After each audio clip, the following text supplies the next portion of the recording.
Ladies and gentlemen, boys and girls, children of all ages, I am Vinny. This is Kim, and welcome to the season premiere, season two premiere, of Dockside. No, it is season 3.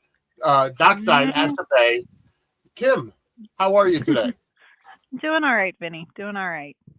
Looking forward Good to to hear. diving into this episode because, yeah, this episode was crazy. It was. I agree with you. It was So a much great going on. episode for the season premiere of season 6 for the Bay, while it's season 3, season 1, episode 1 for us. Happy We're just season 3. Yes, we are coming off a fantastic Suds Awards premium live event yeah. this past Friday. Yep. It is still up on our YouTube channel as well as our X account. Kim, how was you? You were one of our live presenters, and how was your Sudsy experience? Oh, it was great. It was great. It was a lot of fun getting to recognize, just thinking back even on all like these, soapy moments and soapy categories and things that we've seen in the past, getting a chance to go in and just see what other people responded to and see what other people liked and see the results and being able to announce them. It was fun. Yeah, I just wish I'd dressed up a little bit more for the occasion. Maybe like, had an envelope or something. I'm gonna have to be better prepared next time. It's not a big deal. We'll just keep growing and growing and growing. We had over 200 live viewers for the event, which is great. Yeah, that's fantastic. For a Friday night, absolutely, and I appreciate everybody tuning in. But now the new season started. We had our new season of Suds News this past Monday. Start first episode of the new season, and honestly, we had to cancel on Gate Crashers again. It just seems the Gate Crashers coming on at 10 o'clock on a Monday seems to be snake bit at this point. But we're gonna work on it. Maybe change it to a different night. I don't know. Maybe we'll have to do a Sunday night taping if we're able and schedules align. But we'll see how it goes. What was that? I said we can figure something out. But yeah. It's fun chatting about that soap, but there's so much to catch up on with it because there's just encompassing everything that takes place in a given week. So yes. There's a lot of material we have to get through. Same with the Bay though too. I gotta say. You're absolutely right. And the Bay has been on fire. As always, we are going on to season 6, actually episode 3. The last two episodes, episodes 1 and 2 of season 6 were flashback episodes. But we are here to talk about season 6, episode number 3. And we'll get into that in just a minute. I do want to mention that our Dockside at the Bay is powered by W Energy. That's DUBBY, of course. There we go. Could we get it?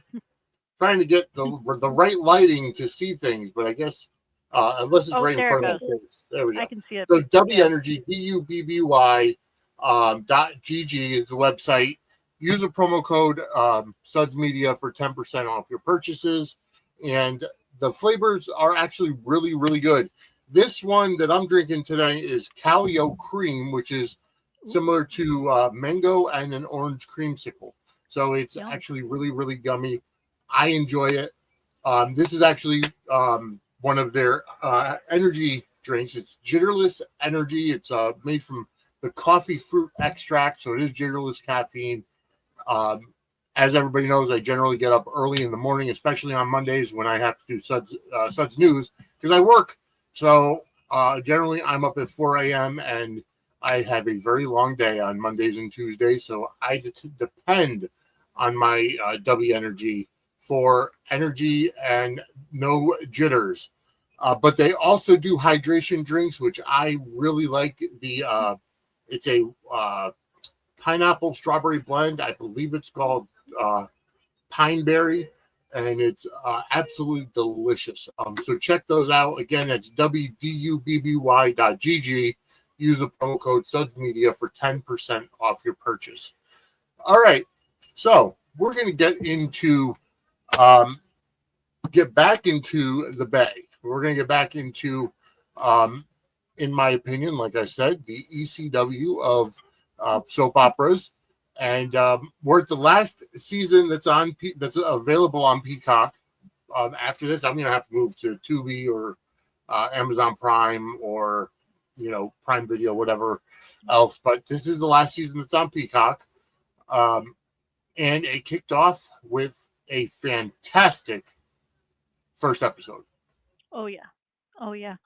Just so many different threads that they were going back into previous, watching the recap.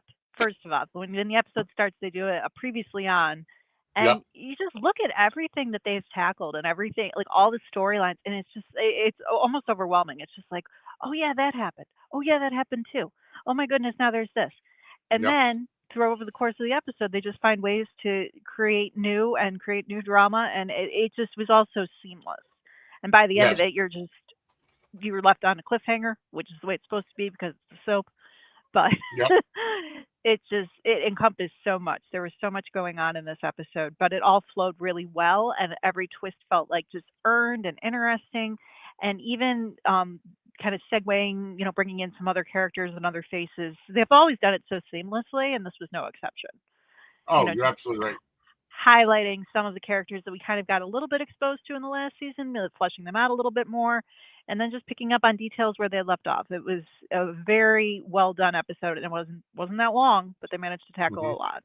So yeah, and at the end of this episode, they actually kind of give you a preview of what's to come in season 6. And yes. I have to say, I think the Bay is the only one that's really tackled the real life situations of what had gone on. Because I'm assuming this came out in 2021, season 6. So it came out, right after the pandemic. So you're actually seeing the beginnings of COVID in this episode. And the fact that they have just the fact that they had the ability to kind of go in and create this story kind of based on, I mean, because you look at soaps that are filmed, I mean, obviously Days of Our Lives is the exception because they film like almost a year out in advance, but just the fact Mhm. that because they're streaming, because they're like kind of on their feet, so to speak, they're able to, just dive into these, stories that really, in that moment, in that zeitgeist sort of, and really just capture that drama in such a way that I feel like, other soaps, it was they chose to sidestep or they couldn't because it was just too, the fact that they were able to do that just kind of shows that, for a streaming soap, they have that flexibility and that freedom to just kind of take that creative direction, which I thought was super cool. You're right to a point, and one of the reasons why the other soaps like General Hospital, Days, Bold and Beautiful, yada yada, didn't it's because people use soap operas as escapism. So you watch it to escape from the real world drama that goes on around us all every single day. 100%. 100%. So to see the beginnings of COVID, and I saw, I'm not going to spoil the previews. I mean, if you've watched it already, but I'm not going to go into the previews or whatever. But if you're looking at, the beginnings of COVID during what you generally watch for entertainment, the only show that I can really think of that actually did that was Law and Order SVU. And Grey's Anatomy, I believe, did as well. Oh, I never watched Grey's. I think that they might have tried to tackle it. Every show kind of had a different sort of approach. But it was just interesting knowing that this was coming from just like a soapy perspective where, it felt so, introducing it, they were like, but we were still getting previous storylines that were carrying through. They just wove it in a very, well done way, I thought, rather than just hitting us over the head with it. It was, just kind of seamlessly entered into the current narrative that they had going, which I appreciated. Yeah, and they kind of we're also seeing the seeds of a second major thing that happened during 2021, and we'll get into that at another point in time. But it basically the genesis of what they're showing as COVID is the new bartender the new waitress at the Patrick's Roadhouse. I can't remember her name. She's the sister of Patty. Yeah. sister she's of ca- oh goodness, I'm blanking the on sister of Patricia Patricia Darbo. Darbo's character. Yes, Mickey. Again, what? Mickey. Took Mickey, me a yeah, second. Yeah. yeah. So, she's driving. She kind of pulls off to the or gets into an accident or pulls off to the side of the road. Um, and Jack Madison, Mayor Madison, Now the played new by now played different by Jack Arpaia or whatever his yes. name is. Yes. No longer Nicholas Coster, but Jack pulls over and kind of gets her into his car because he's going to take her to the hospital. He says, "I'll have it towed to your house," or whatever. Her car. Very nice. Very nice and Oh yeah. pairing and whatever. So she, gets checked out and she's kind of showing like lightheadedness and saying that she can't breathe very well. She feels just faint and all this other stuff. The one thing I do want to touch on is her saying when RJ goes to fix the oxygen, the oxygen tube under her nose, and she freaks out and says, Pamela. "Do you know what you're doing?" And immediately request, she'd rather see Matthew, come in and doesn't believe that RJ is professional enough to handle it, or lower status, all sorts of connotations there. And that's just one little scene. And it just, I almost feel like that comment was forced. I mean, we know that Patty is a little more prickly than Mickey was. True. But she's almost like Mickey's not evil twin, but definitely kind of antithesis opposite, of yeah. Because Mickey was just very warm, loving, supportive, and what we've seen of Patty, which hasn't been very much, but enough to just set the tone for the character that she's definitely a little bit more rough around the edges, a little bit more abrasive. So. Yeah. But I still feel like it was forced because, I mean, up until this point in time, we had never seen her in a scene with RJ. We had never really seen her.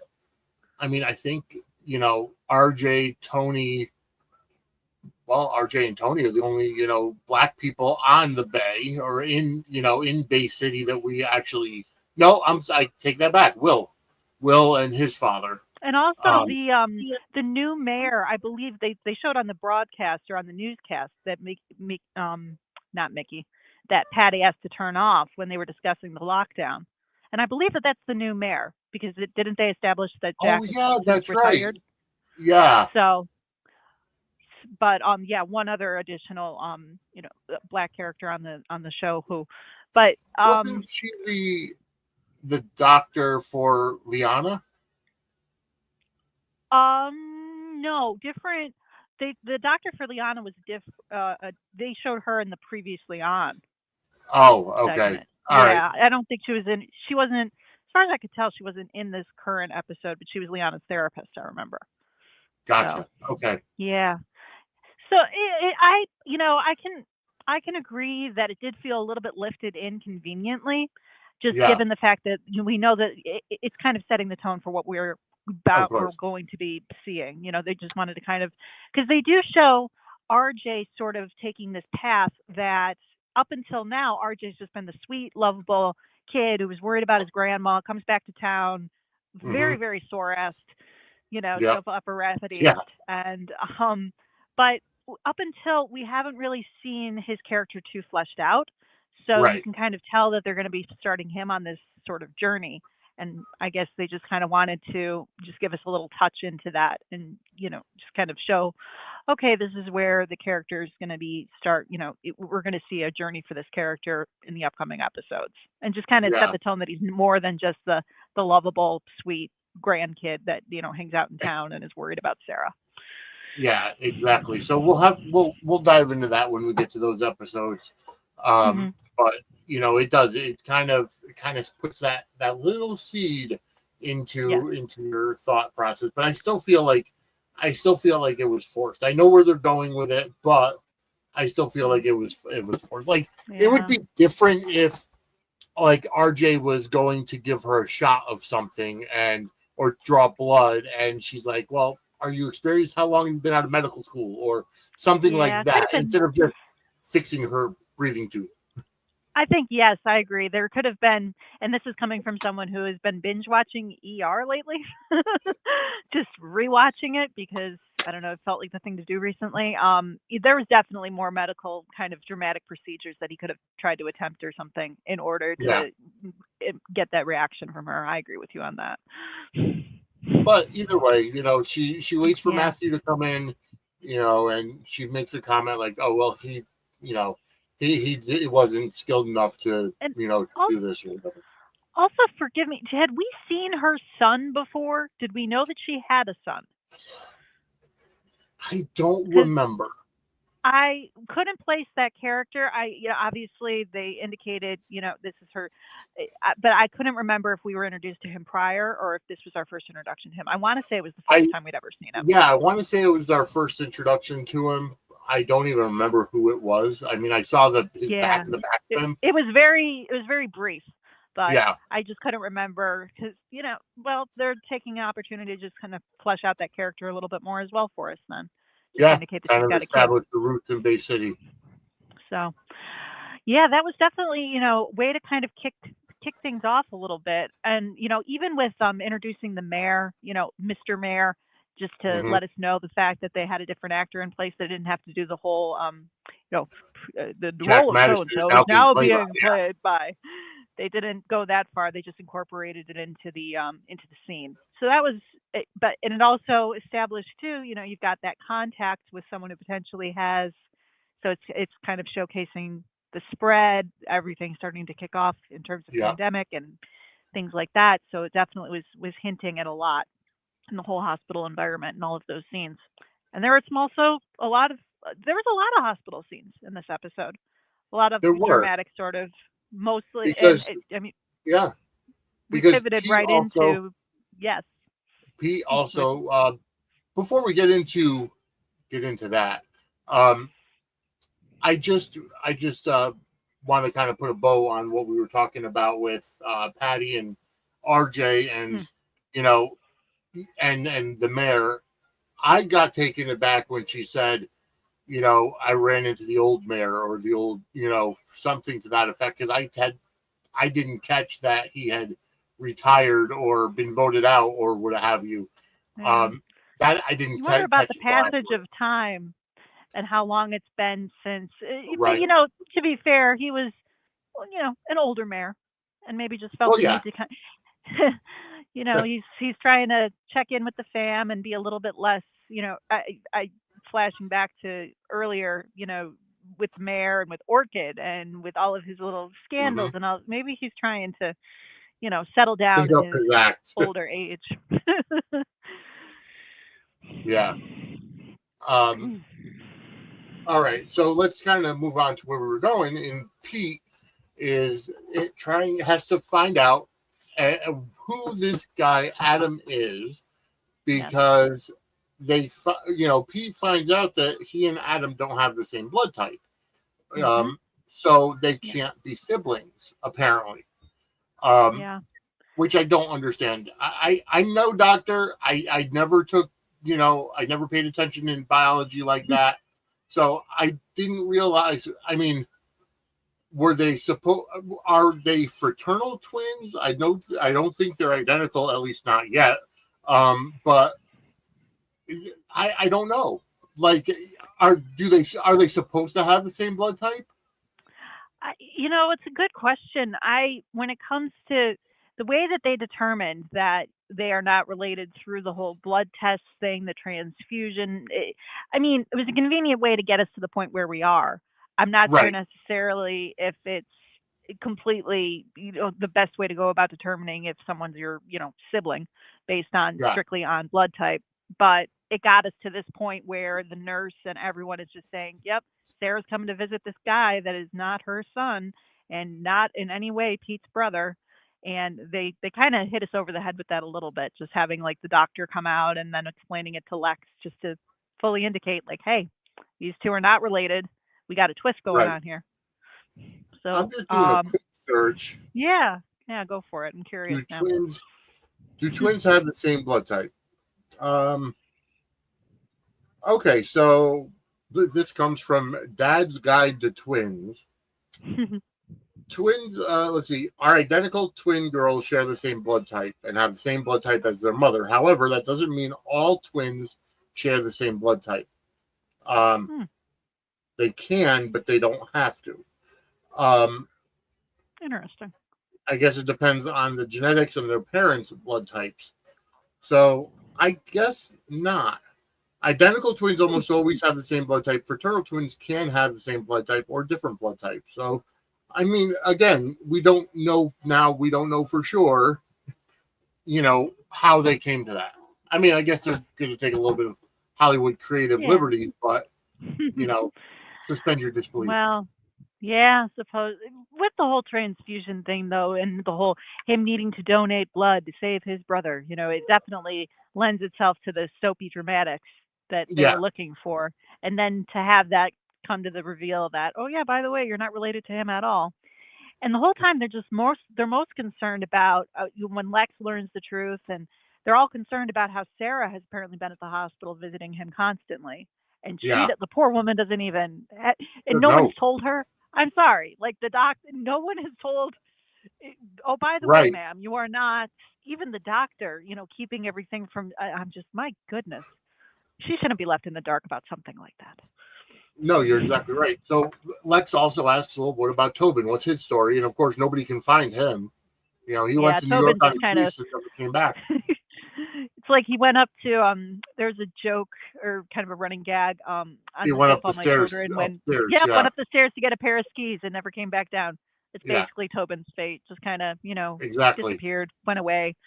Yeah. But, just having it where Sara has no idea that this bandaged up, boy she was in this horrible situation with, still visiting, everything's, in her world fine, and that's her son, and they've bonded, and now you have this whole twist that she's unaware of. But I love Pete in protective mode of her, though. It's so sweet when he just keeps on saying how you got to get answers out of this guy no matter what it takes, and not only protective of Sara, but protective of when Viv comes into the mix as well and says that she wants to go in and try and get some answers.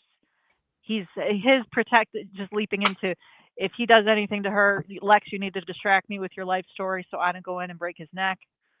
Like, oh. Yeah, I like that little twist. But at the same time, my biggest thing is the way he brings it up, and also, wasn't Vivian targeted by Adam at one point? So she was. He came into the house, I believe. He broke in. Yeah. And she pulled a knife on him, I remember. She held her own, but he definitely was giving off creepy vibes. The dude is handcuffed to a hospital bed with bandages wrapped around his head. Yeah, so he's not in the best shape. In one aspect, you think there is a time jump, but in the other aspect, the dude is still in a bed with bandages wrapped around his head, and we had a full season go by. So yeah. Got to kind of suspend a little disbelief there. Yeah. And it's just, there's a lot of factors there. But bottom line is he doesn't seem like he's in in a state to do much damage, but Pete is right to be concerned, because this guy, he finds out now, okay, are you just lying to me? Who the hell even are you? I thought you were my brother. I gave you blood or was going to, and now we're here. So what the hell is going on? What's your story? When I see Gregory Martin in September at the Samantha's Friends event, I'm going to ask him if he had a DeLorean on set for all these time jumps. I'm curious to know his answer, because I'm curious about there is certain, but if you think on it too, filming gaps in between seasons for this show must have been kind of longer stretches, I would say, when they finally were able to get the cast together and get everything. Of course. So there's certain, maybe it's Bay City time is a little bit off from our time, but I can kind of see how, certain things, certain timelines, because it's not a typical. It's not a typical soap where it's not on every day, 300, 12 months out of the year. It's seasonal. Yeah. There's however many, episodes in a season. So I get it. It's just kind of funny to see it play out in terms of the story and in terms of the narrative. It's like, where where exactly are we right now? But at least they haven't done Pull the Days of Our Lives where they flip an hourglass and then all of a sudden they advance a year into the future. At least they aren't actually showing that happening. Yeah, I've heard about that infamous time jump on Dave's. An interesting choice. That's all I'm going to say about that. Well, but but it was just definitely seeing the whole story with Adam. You know, there's still a lot of mystery involved here. We're still trying to figure out. I mean, we between his birth or origin story, the whole island situation, the whole him being spirited away from Sara. Now we launch into this guy who's been saying he's Adam, who Tobin established what no longer is. There is a whole lot surrounding this character, and we're not really sure exactly where, at this stage, where things are going. Just that we have an imposter in our mix, someone who's not, saying who he's not. We're saying he's someone who is not. So it's just it's interesting and it's twisty and it's soapy and it has me curious, but it's also a little bit just like, okay, what's this guy's deal? You got to just tell us already, like what's going on. Exactly. Well, before we get into any more of the Bay, we're gonna take a word from one of our sponsors. Ladies and gentlemen, Suds and Sports Social Media is an official affiliate of the WWE Shop. Whether you want merchandise from the original Tribal Chief, Roman Reigns, or the Hall of Famers, the New World Order, or from WrestleMania itself, scan the QR code on the screen or go to suds-media.com/wrestling merch, and it gives us a commission to help our show. Yes, definitely check out our WWE Shop affiliate link, which is suds-media.com/wrestling merch. Help us out. You know, they do have the Hulk Hogan Legacy Collection up there now. All proceeds, all profits go to Hulk Hogan's family. And I know the controversy surrounding the idea of money going to his family, especially because he was a multimillionaire, especially after that Gawker lawsuit. But you know, it's still a nice touch to give the profits of his merchandise to his family or a trust fund or of something of that effect. I already ordered my stuff, and that'll be coming in September. Of course, we mentioned on our last show we lost. Actually, no, we didn't mention on our last episode. Our last episode we filmed right after Ozzy Osbourne passed away, and then as soon as this show went live, because as you all know, this is all pre-recorded, but as soon as this show went live is when I found out the news that Hulk Hogan had passed away. So we didn't get to acknowledge him on Dockside, but at the same time, we did go ahead and talk about him on Suds News as well as at the Sudsies. He was the last person on our In Memoriam segment. And I actually never changed my background. I didn't realize that. Well, you're showing the channel some love.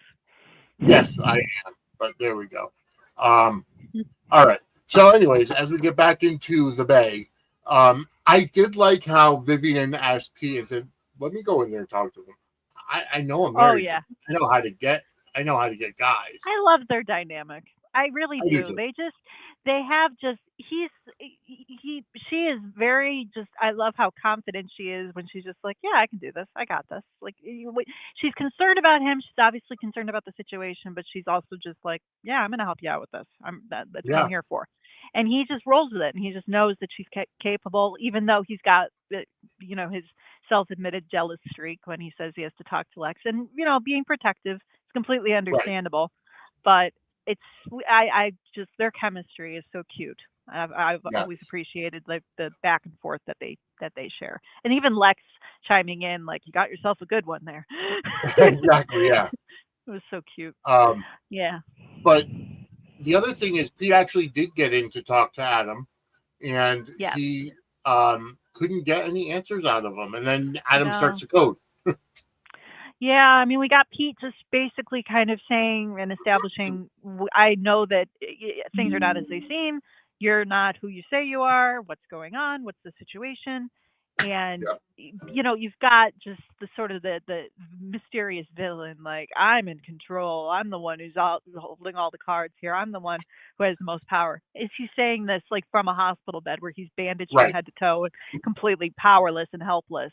He's still the one Yes. who's, he has all the knowledge in the situation. And then you got Pete, who's going on about protecting the family and everything that we know about the character, but he has no power here at this stage. He still needs answers from Adam one way or the other in order to protect Sara, protect Viv, figure out what the hell is going on, because it's a very weird situation. And then, of course, right when we're trying to get some information, he starts coding, and we don't find it.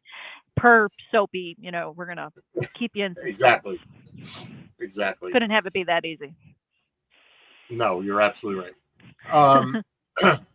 And then at some point, we actually go into, we go see Evan and Tamara. Yes. At dinner. Yeah, and you get a little preview with Daniel too. Daniel's in that scene just briefly, and walks in with an armful of toilet paper, and I'm just that was the moment where I was like tapping back into the fact that they were going to be diving into the COVID sort of situation. Just when I walked in all the toilet paper, I'm like, oh, yep, okay. When he says there's a shortage in Australia, I'm like, yep, okay, because that was just like a war flashback moment. And then we end up, because they're talking, and Evan's talking about, the lockdown is going into effect tomorrow. There's going to be no courts. I'm going to be stuck at home. And how would you like to move in with me? Let's be locked down together. And that was so, quarantine buddies.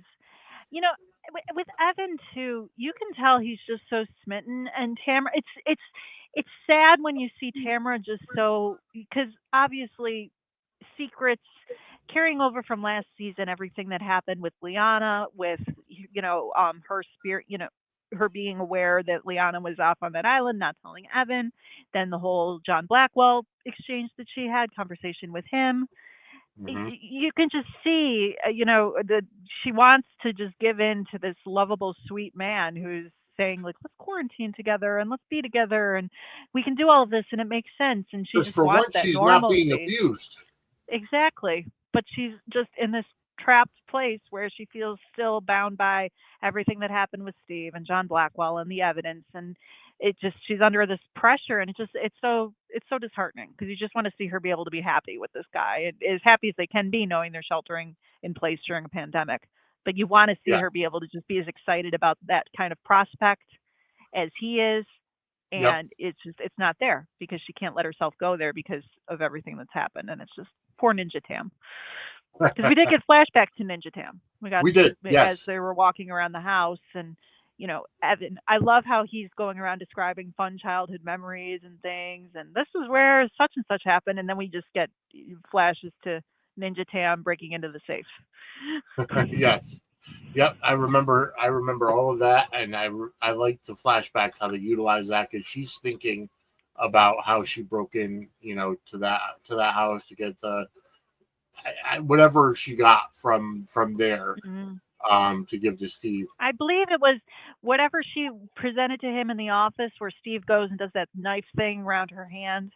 That was really creepy. Yeah, it was that whole situation, but I did appreciate too, though, how they're using sort of them quarantining and sheltering in place as just a way to amp up the pressure and a way to just amp up, how it's like now she's literally locked into the house that she was breaking into. And there's just there's so much in that, in addition to feeling the pressure of a pandemic, you're also living in the house of someone, with all these secrets. It's just it's creating this pressure cooker environment, which is just really dramatic and really cool. A good structure to kind of incorporate for the two of them, because eventually the truth is going to come out. Eventually, poor Evan is going to get blindsided, and the rose-colored glasses are going to come off, and he's going to be in a tough place. But for now, we just have Ninja Tam trying to stay secret. Ninja Tam. Yes, exactly. Although we do know that they're based on history, they're going to be doing a lot of physical stuff during the lockdown and having some fun. And if you're having some thoughts and some challenges in your bedroom, you might want to check out this person. Are you having problems in the bedroom? Are you having problems with your sex life? Well, I know just who to talk to, and that's Lori. CoachingByLori.com is where you can set up voice, video, or text sessions to talk about sex, to talk about intimacy, kinks, fetishes, taboos, fantasies, or your sexuality. You could talk about coming out and what to expect when you come out. Lori is a sex therapist and talks about your sexual health. Lori's offering all new clients 20% off their first session with the coupon code WELCOME. That's Coaching by Lori, LORIE.com. Coupon code WELCOME, WELCOME, for 20% off your first session. All right, and we are back. Check out coachingbylori.com if you just need someone to talk to about, what you're struggling with. Okay, so kind of moving on to our final story that we see, and we see Reagan and Frankie talking with Sara, and I like the chat that they had. I did too. As uncomfortable as it like with Frankie kind of acting out, being bratty, it's annoying and frustrating to watch as a viewer because you're just like, why are you beating up on Sara? She's there like giving you tea in this beautiful little garden and trying to get to bond with you as like grandma, and here you are giving her a hard time. But it's completely justified if you think about what this girl and her sister have been through. So it was and I appreciated though that they have the other, they have Reagan trying to be the peacemaker, the mediator, the one in between. Yeah. I related to that so hard. I would straight up be the one who's like, just please ignore the drama. Just like, let's all be cool. Like I related to that girl so hard, and not just because she had the glasses that are similar to mine, but but really good scenes. And we learn a little bit more about Sara in this. I mean, I don't think we knew before that she was from a suburb in Ohio prior to her becoming a Garrett, and that's where she grew up. I think we knew that she was adopted. We knew that, but I don't think we knew the state. So, okay, you were in Ohio for a while, Sara. Cool, good information. For a second, I thought they were going to say a suburb of Illinois, and then I was going to be like, oh, Salem. Yeah, right. But no, they chose Ohio instead, somewhere else in the Midwest. But no, it was interesting just seeing her and them explaining their whole situation. It's still a little bit murky to me. We've talked about this with Emma. There's definitely some type of a retcon. Yeah, and tying Brian in, and then them being raised by a different. I mean, at the end of the day, they're related to the Garretts, and they're trying to navigate that. But the path that we got there is still a little. Even as they were explaining it, I was still getting a little bit confused. Yeah. Yep. Just a little bit caught up in all the details because of the retconning, as you said. But right, it was a way to get them into the mix, into the picture, to cause a little bit of drama. And there are worse retcons that I've seen play out in soaps before, when it comes to introducing new characters and things. This was, as they were explaining it, I was almost trying to keep up and be like, okay, so this is, okay. Now it kind of, it's still a little murky though. The thing, talking about that, because I'm thinking, okay, so here's a new thought. Maybe they were, maybe I can't remember the mother's name. Emma. No, was it Emma? No. The grandmother's name is Emma. I can't remember. What was her name? The daughter's name. Charles Shaughnessy's character's daughter. Yeah, I'm blanking exactly. on the name. I can't remember. Man. I'm going to think of it. I will. I promise. It's going to come to me in a minute. I'm kind of wondering if she was pregnant at the time of her death, and they managed. Although in an explosion like that, you think nothing, especially that low, and I don't know, unless they were together before Brian and Zoe got together. I don't. There's a lot of unanswered questions in that story. Yeah. And, it's definitely, and that story was so present in Bay the beginning, but then really fell away when regular Bay came out. So I appreciate them trying to twine back in that history, but Yeah, that history is also, I mean, we can't even remember the woman's name who was in that. Isabella. Isabella. I There got we it. go.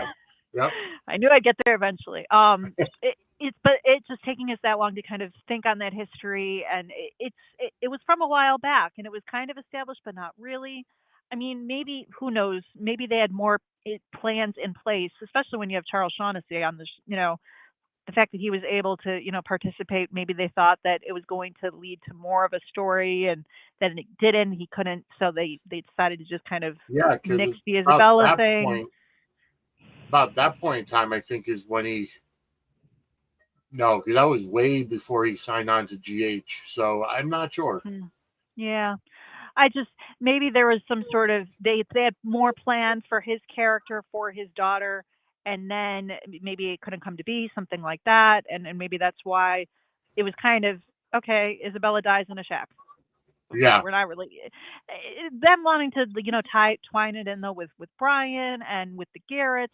It's an interesting way to go about it, even if it's a little yeah. bit convoluted, a little bit all Yeah, over. especially since they know now that Brian wasn't the one that said that did the deed. They know Yeah, it was Steve.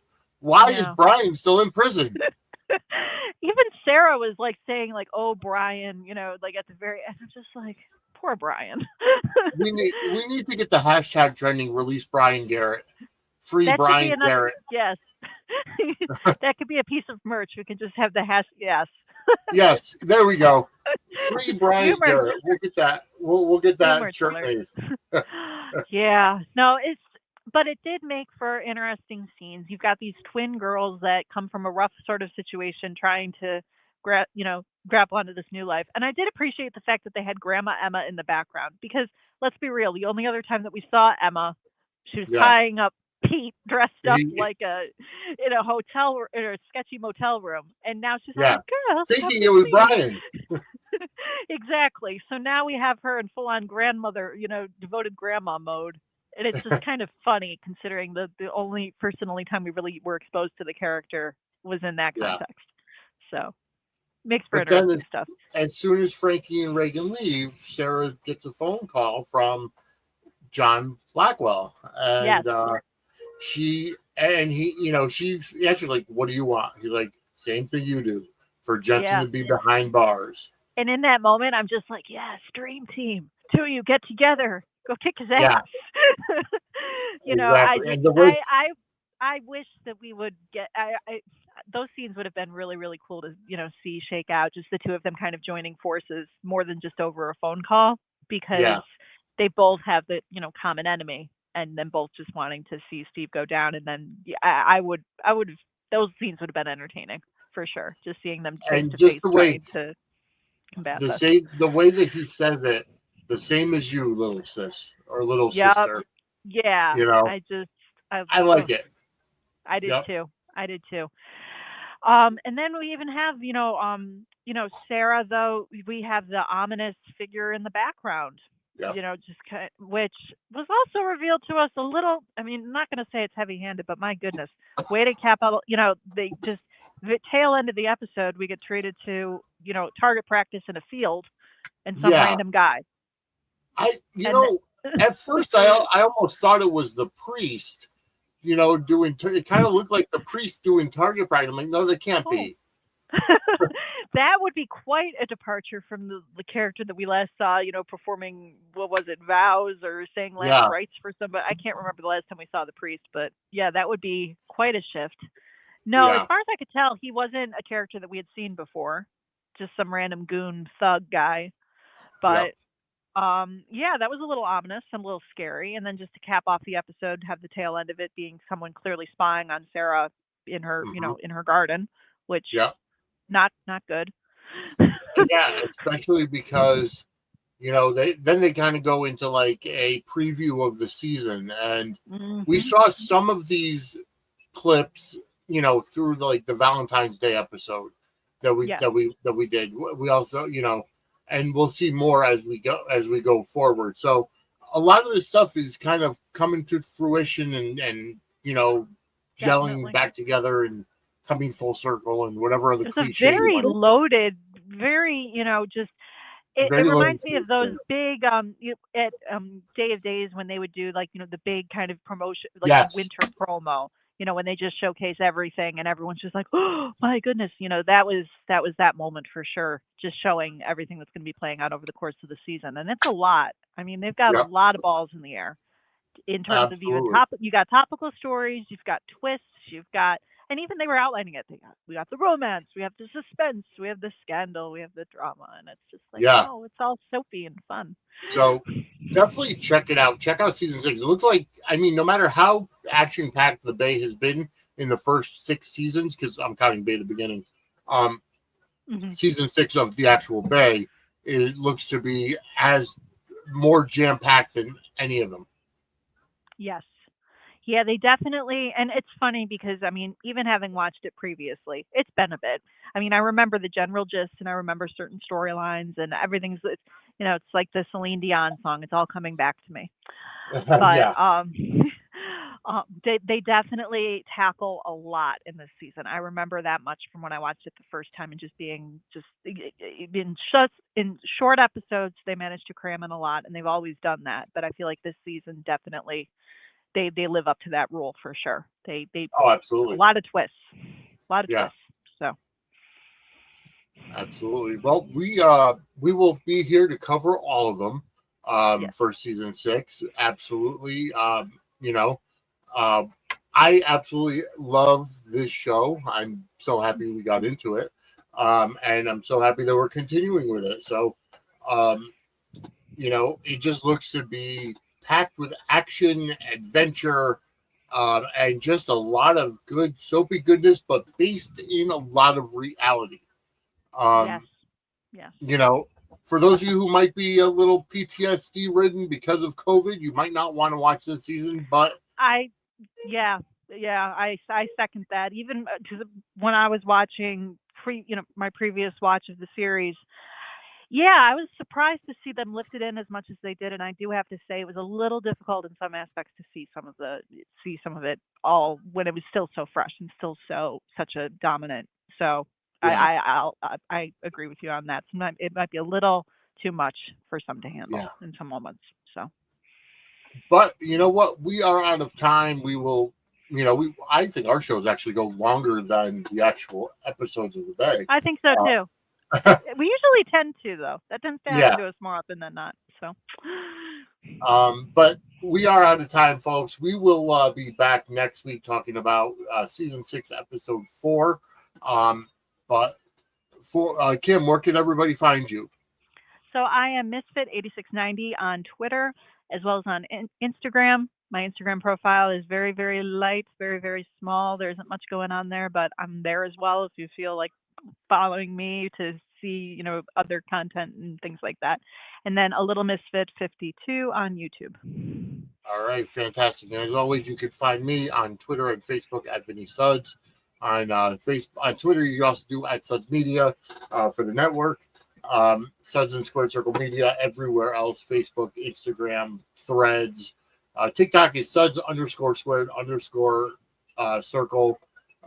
Been doing a lot of shorts on YouTube and TikTok and Instagram, just kind of previewing the episodes. So check those out and share them and make them go viral. But folks, we are out of time. We will see you all next week as we go dockside at the Bay. Have a great night, everybody. Take care, everybody.